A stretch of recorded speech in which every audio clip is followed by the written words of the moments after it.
우리가 읽는 말씀의 내용은 십자가를 짊어지신 예수님의 모습에 대해서 자세한 기록을 우리가 복음서를 통해서 살펴보는 부분입니다.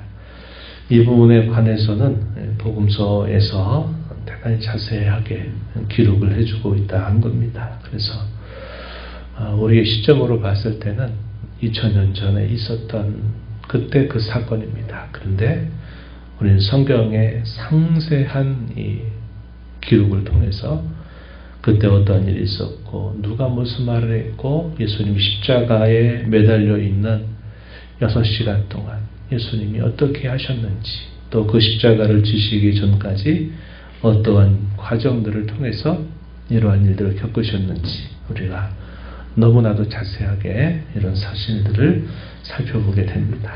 그래서 성경의 기록 가운데 가장 상세하게 자세하게 기록하고 있는 부분이 이 부분이다 하는 것을 우리는 다시 한번 확인할 수 있게 됩니다. 겟세마네 동산에서 체포를 당하셨던 예수님께서는 종교 지도자들에 의해서 소집된 이 산헤드린 공회, 최고의 법정 기관입니다. 유대인들의 최고 법정 기관이었던 산헤드린 공회에 소집이 돼서 잠을 주무시지도 못한 채 불법적인 재판을 받게 되고 여러 많은 고소 사건이 있었지만 결국 그가 하나님의 아들 그리스도다라고 하는 자신에 관한 합당한 고백 때문에 신성모독죄로 판정을 받아서 사형을 언도하게 됩니다. 당시에 로마의 속국에 있었기 때문에 유대인들이 함부로 사람을 죽일 수 없었습니다. 그래서 이 산헤드린 공회에서 그렇게 선고하자마자 예수님을 당시의 총독이었던 빌라도에게 데려갑니다. 그래서 빌라도의 법정 앞에 예수님을 세우게 됩니다. 금요일 아마 이른 새벽일 것이다. 이렇게 추정이 되죠. 그게 얼마나 다급하고 얼마나 불법적으로 진행되는 일인가 하는 것을 우리가 알 수 있습니다. 잠을 자고 있는 그 상황 속에 이런 일들을 억지로 이것을 하려고 하는 이 종교 지도자들의 그 태도, 그 마음을 우리가 볼 수 있는 부분이 됩니다. 그래서 빌라도의 법정에 예수님을 세우시고 빌라도가 이에 대하여 신문을 진행하게 됩니다. 여러 가지 많은 말들을 하지만 예수님은 거의 답변을 하지 않으십니다. 몇 가지 답변하셨던 내용 중에 마가복음에서 기록한 내용을 보면 내가 유대인의 왕이냐라는 빌라도의 물음에 관하여 내 말이 옳다 이런 말씀을 예수님이 하셨던 것 우리가 이 마가복음을 통해서 보게 됩니다.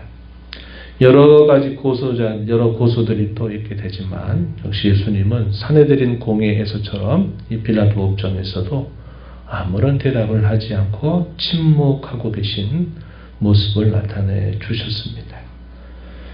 시간은 흘러가고 무리는 계속적으로 막 급하게 덕촉을 하고 하니까 때마침 그때 명절 특사로 특별 사면을 해주는 그런 관례가 있었던 겁니다. 그래서 그때 흉악범이었던 이 바라바와 예수님을 앞세우고 둘 중에 누구를 놓아주기를 원하느냐라고 빌라도가 묻게 됩니다.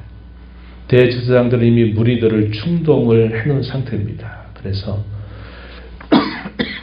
당시에 밀란의 선동자로서 누가 봐도 악한 일을 했던 이 사람을 놓아달라라고 소리를 지르게 되면서 많은 사람들이 함께 바라바를 놓아달라라고 이렇게 요청을 하게 됩니다.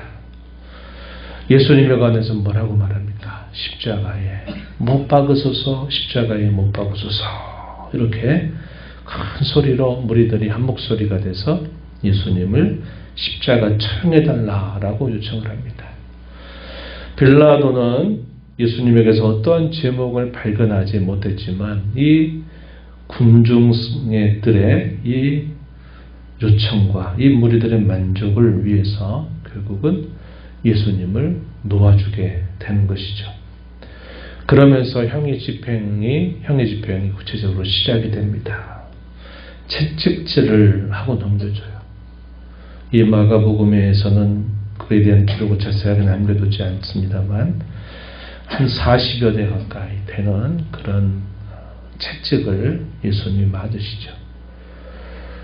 목요일날 하루가 길게 지나가는 동안 한잠도 주무지 못한 채 이러한 계속적인 고난을 당하시면서 채찍에 맞으시게 되면서 예수님은 얼마나 많은 기력이 쇠하셨는지 우리가 추측할 만하죠. 로마 군병들은 채찍질을 하면서도 그 예수님을 향해서 조롱을 하게 됩니다.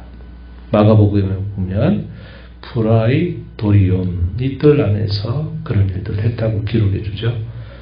자색 옷을 입히고 또 가시관을 엮어서 씌우고 유대인의 왕이여 평안하라 평안하라 하면서 갈대로 그의 머리를 막 내리치고 침을 뱉고 그 앞에서 절하는 일을 통해서 예수님에게 온갖 수모를 그들에게 주고 그들이 넘겨주고 있는 모습을 보여줍니다.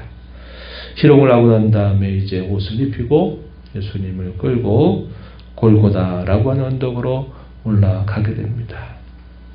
예수님은 그 무거운 십자가를 짊어지고 가시다가 여러 차례 쓰러지게 되죠. 그러니까 안 되겠다 싶어서 수많은 무리들이 지켜보고 있는 그 중에서 구레네 출신의 사람 시몬, 이 시몬을 불러서 그로 하여금 같이 그 십자가를 지고 이 골고다 언덕으로 올라가게 됩니다. 이 구레네 지역은 북아프리카에 있는 그 지역을 말합니다. 오늘날의 리비아에 위치하고 있다 그래요. 그래서 유대인의 중요한 명절, 이 유월절을 지키기 위해서 흩어져 있었던 사람들, 각처에 살고 있던 사람들, 혹은 이방인이라도 그들이 개종해서 이 유대교를 믿는 사람들이 이 예루살렘을 방문하고 있던 중에 이런 사건이 일어나게 되니까 바로 이 구레네 출신 중에 시몬이라고 하는 사람이 함께 십자가를 지고 언덕을 향해서 올라가게 되었습니다. 마가복음에서는 좀 특별한 기록을 덧붙여줬어요. 우리가 읽은 말씀에 보니까 이 구레네 사람 시몬은 훗날의 알렉산더, 루포의 아버지 이렇게 알려주고 있습니다. 로마서에 보게 되면 로마 교회에 이미 교회 가운데 훌륭한 일꾼으로 자리 잡고 있었던 인물들로 소개되고 있어요. 역사적으로 추적을 해보게 되면 아마도 이 사건이 이 구레네 사람 시몬에게 있어서는 지울 수 없는 그 인생의 전환점, 반환점이 됐을 것이다. 우리가 추정해 볼 수 있으리라 여겨집니다. 이 일과 함께 시간이 흘러가면서 그가 그리스도인이 되고 또 그의 아들들이 로마 교회의 중요한 역할들을 감당하는 그런 일꾼이 되어 있었다는 사실을 우리가 알 수 있게 됩니다. 마침내 골고다 언덕으로 오르신 예수님은 이미 채찍을 맞고 또 그 거리를 다니시면서 쓰러지셨던 모든 일 속에 탈진된 상태에 있었는데 모략을 탄 포도주를 예수님에게 내밀지만 예수님은 그것조차도 거절하셨다 표현됩니다. 온전하게 고난을 다 받으신다 하시는 사실을 우리에게 떠올려 줍니다. 우리의 시간으로 9시에 예수님은 십자가에 못을 박히시게 됐습니다. 두 손과 두 발에 큰 못에 박혀서 십자가에 들려주시게 됩니다.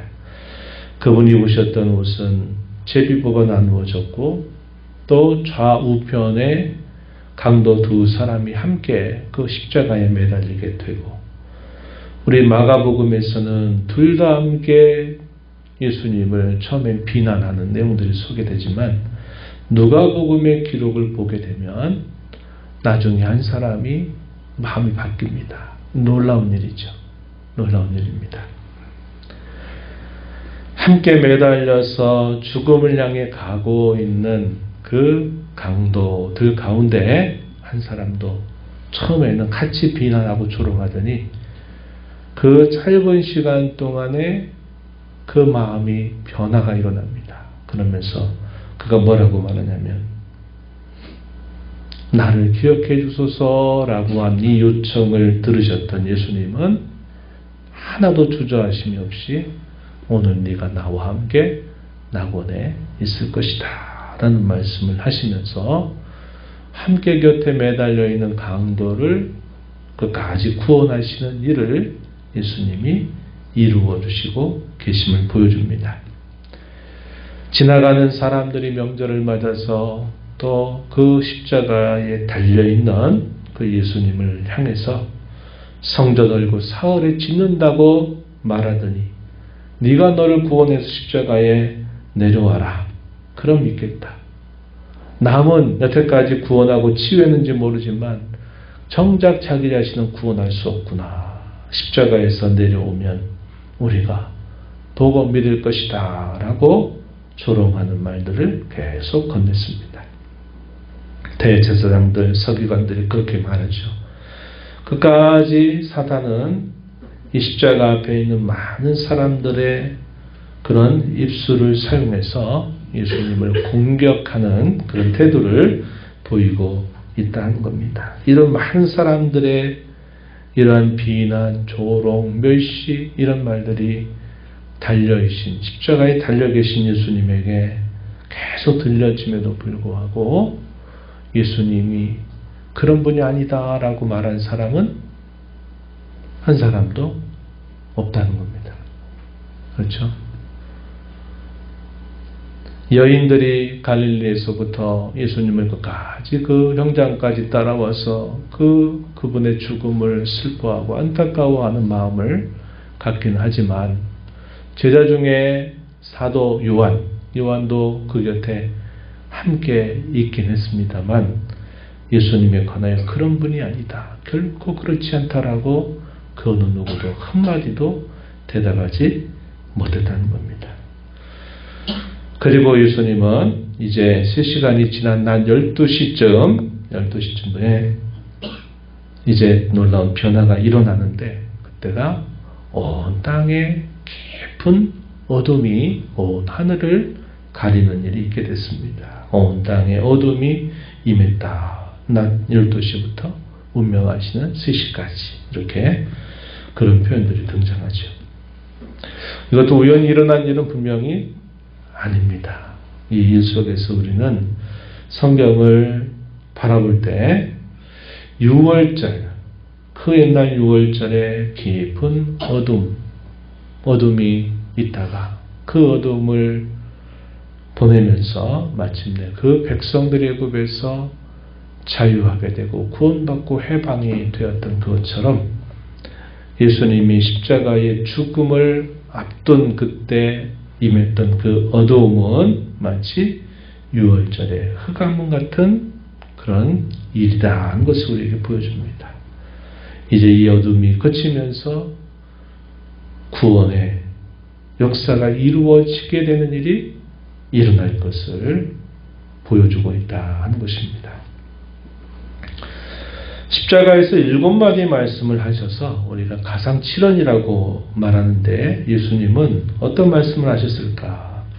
마태복음, 오늘 우리가 읽은 마가복음에서는 동이 엘리 라마 사박다니라고 부르셨습니다. 시편에 있는 그 예언대로 예수님이 그렇게 하신 거죠. 나의 하나님 어찌하여 나를 버리셨나이까? 율법의 형벌과 저주, 자기 백성들의 죄를 짊어져서 하나님 앞에 버림받고 저주를 온전히 받으시는 그 영적인 고통, 그것을 이렇게 표현하고 있다 하는 것이고요. 누가복음에서는 다른 3가지 정도의 또 내용들이 소개됩니다. 어떤 내용들이 소개되느냐?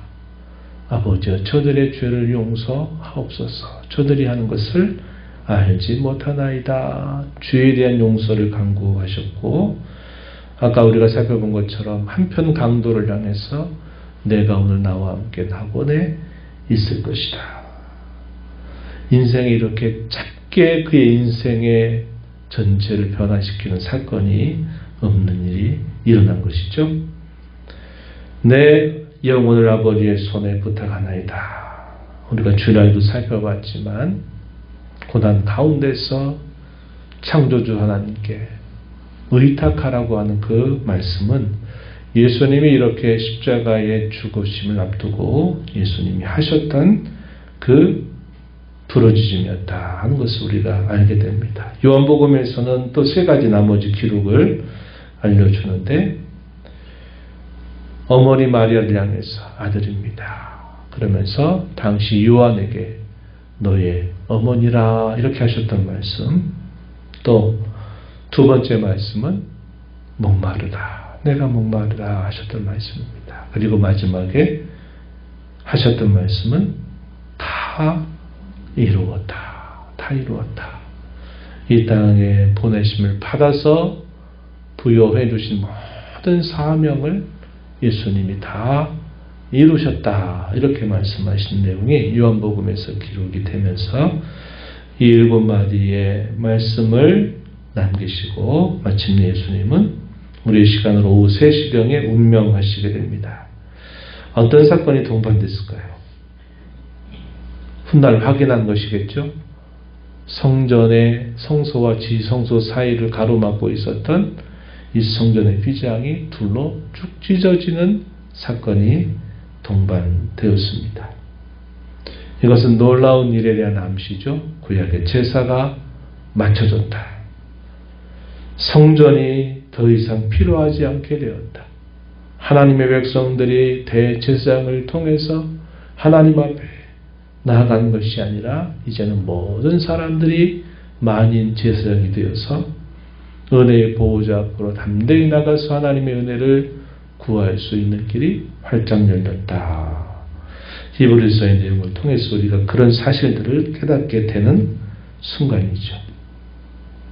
마태복음에서는 특별한 기록을 동반해 주는데 그게 뭐냐면 죽은 자들이 살아나는 그런 기적 사건이 있었음을 보여줍니다.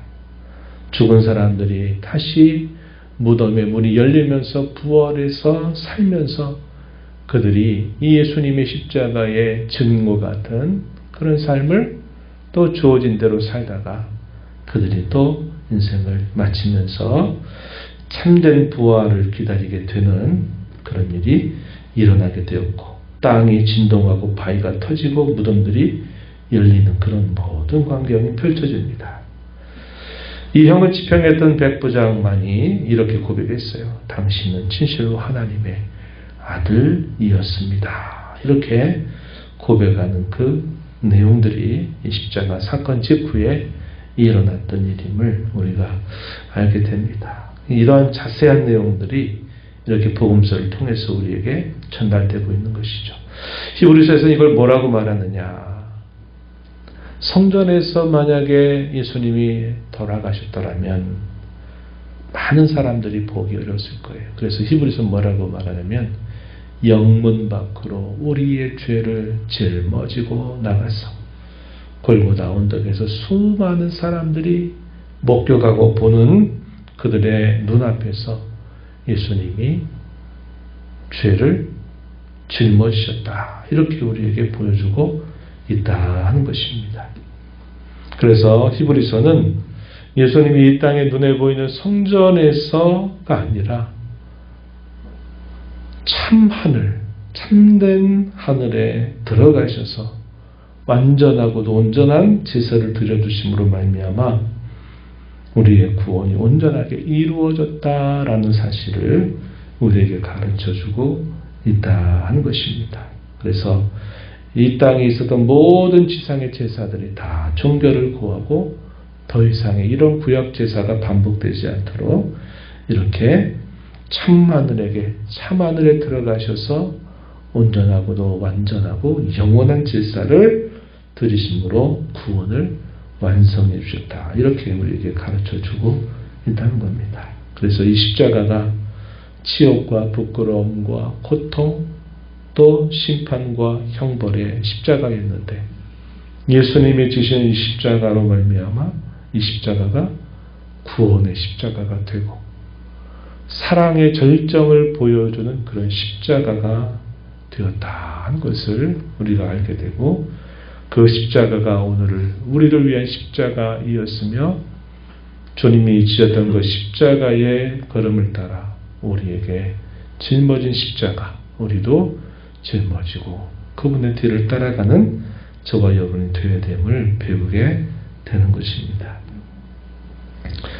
십자가 곁에 수많은 사람들이 있었죠. 그 사람들 가운데 어느 누구도 예수님의 십자가에 대해서 올바르게 말하는 사람이 없었어요. 제자들은 흩어졌고 사도 요한 또한 아무 말 없이 그것을 지켜봐야만 했던 겁니다. 우리도 예수님의 십자가를 대하면서 바울 사도가 빌립보서 3장 18절에서 이런 말을 해요. 내가 여러 번 너희에게 말하였거니와 이제도 눈물을 흘리면서 너희에게 말하노니 여러 사람들이 그리스도의 십자가의 원수로 행하느니라. 그것을 지켜보면서 눈물을 흘린다고 말했는데 이제 우리가 그 예수님의 십자가를 우리가 기억하면서 우리에게 주어지는 그 십자가 잘 짊어지고 주님의 그 사랑과 그 마음을 잘 알아들이는 제자다운 삶을 살아가는 저와 여러분이 되어야 하겠습니다. 이 하루를 보내시면서 예수님의 십자가를 묵상하고 그 십자가를 통해서 우리에게 베푸신 그 부유하고도 풍성한 은혜를 마음에 새기면서 은혜가 충만한 이 하루의 삶이 되기를 축복합니다.